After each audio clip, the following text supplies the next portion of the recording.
Self-help guru? Come on. This is what happened with Rush Limbaugh and his ditto heads. And what a great name for this type of fan. Ditto heads are people who mindlessly agree on an issue or idea because they are followers of the person who put forth the idea. They have stopped thinking for themselves and allow the guru to think for them. I've seen this a lot with fundamentalist Christians. Jim Bakker had his own version of ditto heads. Lots of people loved Jim and his wife Tammy Faye and supported their ministry.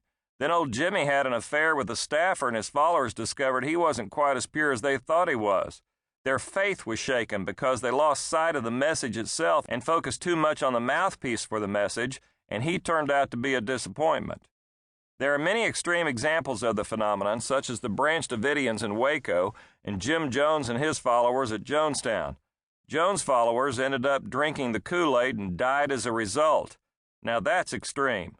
I recall a great quote attributed to the Buddha that said, "The teacher comes to point the way, and the student ends up worshiping the pointer." The focus should be on the way, and not the one who points the way. The pointer is just a person, and people always disappoint. If people are idiots, I'm going to show you a way to become more successful.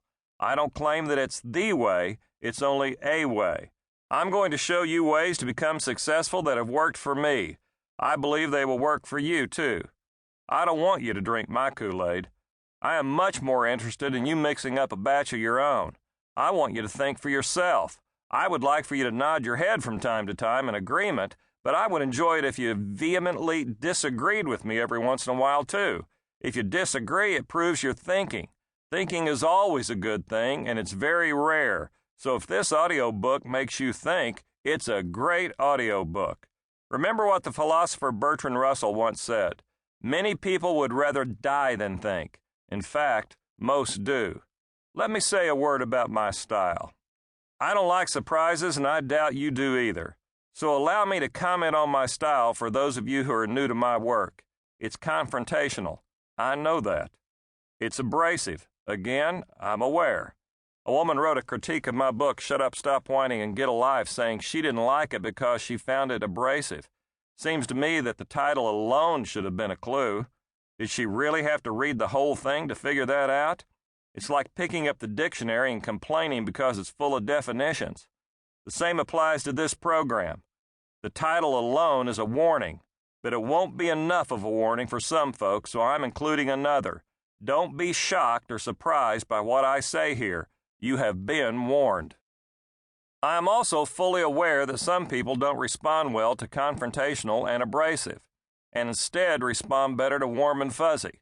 I am not a warm and fuzzy kind of guy. I can't be. I tried it one time and it almost made me throw up. So if warm and fuzzy is what you're comfortable with and enjoy, you probably aren't going to like me. However, not all of what I say is confrontational and abrasive. It's primarily instructional. In fact, the bulk of this audiobook is instructional. I use a wake 'em up, shake 'em up, point 'em in the right direction approach. Yes, I am confrontational in order to wake you up. I am also abrasive in order to shake you up. It's my style, and I find that approach is very effective with many people. However, the bulk of what I do is to point people in the right direction. I do that by telling stories, many of which are pretty funny, and by offering detailed action plans for you to follow. I start out abrasive and confrontational. I would call it go ugly early. I hit you pretty hard at the beginning, hard enough to hurt, hard enough to metaphorically knock you down. If that's all I did, I would just be mean. I'm not mean. I'll knock you down and be glad I did, but I'll be right there to help you back up, point you in the right direction, and give you a little boot in the butt to get you going. That's where the instructional part comes in, and that's what the bulk of People Are Idiots is all about. As you listen, you will also discover that I make my point quickly.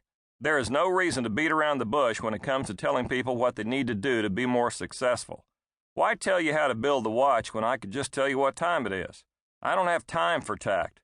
I'm not going to sugarcoat things just to protect your fragile ego or to keep from bruising your delicate sensibilities.